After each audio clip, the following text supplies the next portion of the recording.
Sur les réseaux sociaux, on croise parfois des personnes qui se démarquent par leur positivité et leur message inspirant. C'est le cas de Jeanne Delaforce, qui ne partage que du contenu autour de la motivation et du bien-être. Curieuse d'en savoir un peu plus sur elle et son univers, nous sommes venus à sa rencontre. Bonjour Jeanne, bonjour à tous et merci de nous recevoir chez vous. Bonjour madame, c'est un réel plaisir pour moi de vous recevoir ce soir à mon domicile. En tout cas, sachez que vous êtes la bienvenue. Merci beaucoup. Si vous êtes prête, on va commencer les questions. Bah, je suis prête. On vous découvre à travers votre contenu motivationnel.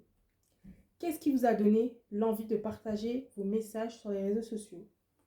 Ok. Alors, pour vous dire ce qui m'a donné l'envie de partager les contenus de motivation sur les réseaux sociaux, c'est la part de ma vie personnelle d'abord. Oui, ma vie personnelle, parce que comme je le dis généralement, je suis une femme avec une grande histoire, comme nous avons tous une histoire.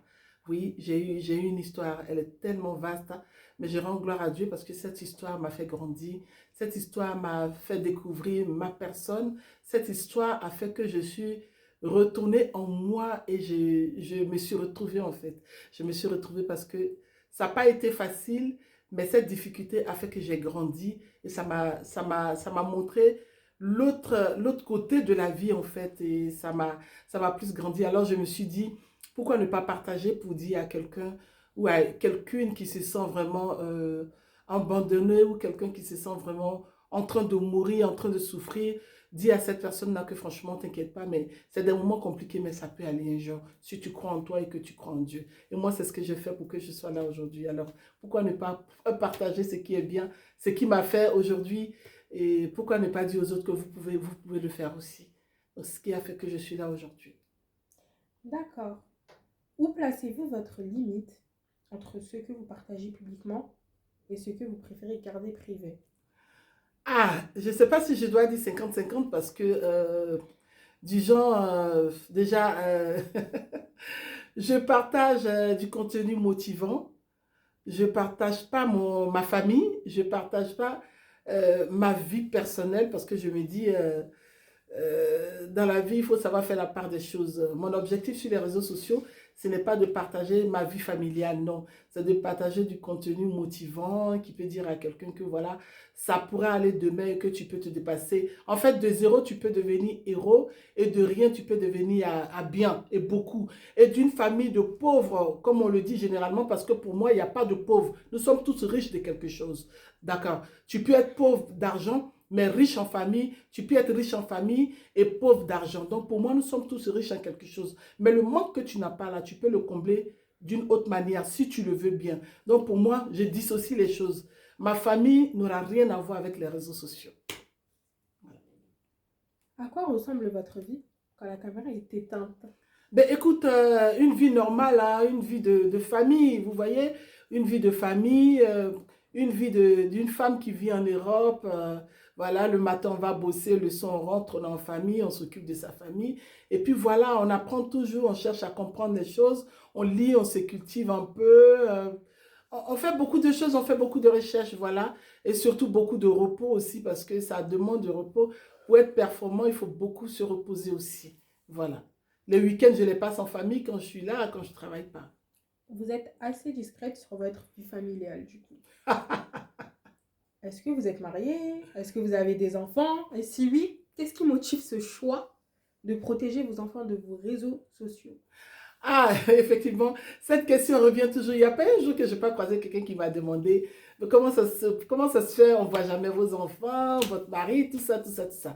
Comme je le disais dans la précédente question, vous savez, pour moi, les réseaux sociaux, je n'avais pas, en fait, le pacte que je me suis signé avec les réseaux sociaux, c'était pas de venir présenter ma famille, non. C'était de venir apporter un message que tout le monde sait déjà. C'était pour venir apporter mon petit grain de sel dans cette grande sauce-là, dans cette souffrance quotidienne que nous savons tous, de dire que oui, voilà, c'est difficile, mais tu peux te lever. Ou bien, c'est zéro, mais ça peut devenir 100 ou ça peut devenir 10 par ta volonté. Ou bien de je n'ai rien à... J'ai beaucoup aujourd'hui. Voilà. Donc, oui, effectivement, pour vous dire, je suis une mère de famille. Il y a quelqu'un qui partage très bien ma vie. Je ne suis pas une femme seule ni un cœur à prendre.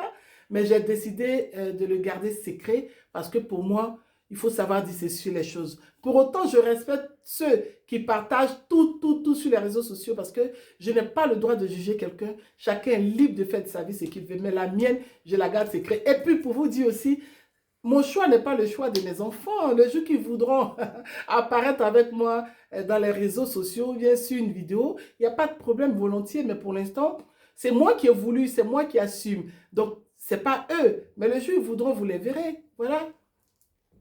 Depuis quelques jours, on vous voit apparaître aux côtés d'un jeune homme engagé en politique et pressenti pour se présenter à la mairie.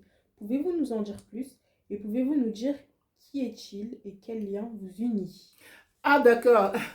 Alors, je suis de la ville des Mureaux, comme je vous dis, à Paris. Et ce monsieur, il s'appelle Damien Vignier. Il est adjoint au maire au sport et à la santé. Voilà, c'est un élu depuis quelques années. Alors, il a décidé de poser sa candidature. Et moi, j'ai décidé d'être avec lui parce que, bon, son projet me parle à moi. Comme je vous disais toujours, je ne cesse de le répéter. Même si vous voyez dans la motivation, c'est toujours l'humain, c'est toujours l'humain, c'est toujours l'humain. Parce que dans la vie, tu ne peux pas devenir sans associer les autres. Tu ne peux pas devenir sans que les autres ne soient là. Donc Damien, en fait, moi, le jour que j'ai rencontré Damien qui m'a parlé de son projet, pour lui, c'était en fait, diriger une mairie, c'est c'est toutes les personnes, c'est toutes les couches qui doivent être là. Chacun doit donner son mot, chacun doit apporter son grain de sel pour que, en fait, il puisse faire son travail. Et moi, ça m'a plu parce que euh, moi, je suis au quotidien avec les humains. Donc, pour moi, quelqu'un qui veut travailler sans associer les autres, non, ce n'est pas bon pour moi. Et puis, il a de beaux projets pour la ville. Vous savez, notre ville a du talent. On a déjà beaucoup de choses qui ont été faites, mais le projet aujourd'hui qu'il m'a présenté, franchement, ça parle d'agrandir et de rendre encore la ville plus belle et que les habitants soient à l'aise et qu'ils aient des interlocuteurs, des endroits où ils peuvent venir s'exprimer et on pourra les accompagner comme on sait le faire. Vous voyez? Donc, j'ai décidé de le suivre parce que vraiment, son projet me sied. Merci beaucoup, Diane, d'avoir pris le temps de partager votre parcours, vos inspirations et votre vision avec nous. Avant de nous quitter, pouvez-vous laisser un dernier mot ou un message à ceux qui vous suivent? Ce serait le moment. Alors, mes chères sœurs, mes chers frères de valeur, c'est votre sœur Diane de la Force.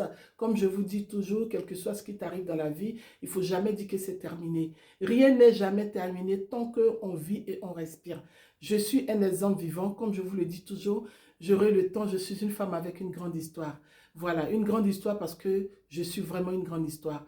Mais de cette histoire, je me suis relevée parce que je l'ai voulu et Dieu m'a accompagné. Donc, si c'est votre cas, ne vous laissez pas mourir. Dans la vie, tout n'est pas acquis. Tout n'est pas acquis, mais on peut travailler pour avoir ce qu'on veut et puis on peut travailler pour devenir ce qu'on veut devenir. Donc, ne vous abandonnez pas. N'abandonnez jamais ce que vous avez envie de faire dans la vie. Soyez toujours des personnes prêtes pour le combat. Sachez que la vie ne va pas forcément te proposer ce que tu veux. Elle va te proposer ce que tu n'as pas envie. Mais avec ce que tu n'as pas envie que la vie t'a proposé, tu peux le transformer avec le positif pour que ça soit ce que tu veux dans ta vie. Donc, tout ce qui t'arrive dans ta vie n'est pas forcément pour te détruire. Ça peut te faire du bien. Ça peut aussi te faire grandir, mais ça sera juste à volonté. Alors, mon mot de fin, ça sera que n'abandonne jamais, peu importe ce qui t'arrive. Tu es né dans une cour commune, tu peux devenir franchement président de la République, tu peux devenir, peu importe, médecin ou avocat ou juge, mais ça dépendra juste de toi. C'est juste la détermination et de la volonté qui fera de toi celle que tu as envie de devenir dans la vie. Sachez que je m'aime et je vous aime très fort. Ça a été un réel plaisir, madame, de vous recevoir à mon domicile pour que nous puissions échanger un tout petit peu sur ma vie et ce que je fais au quotidien. En tout cas, merci, chers frères et sœurs. À bientôt, que Dieu nous garde. Merci beaucoup, Diane, pour ce moment d'échange et pour avoir partagé votre parcours avec autant de sincérité. À tous ceux qui nous regardent, n'hésitez pas à découvrir son univers et ses contenus motivationnels sur les réseaux sociaux. On vous remercie d'avoir suivi cette interview et on se retrouve très bientôt pour de nouvelles rencontres inspirantes. Merci beaucoup et surtout n'oubliez pas de vous abonner sur mes pages Diane de la Force. Merci beaucoup, à bientôt.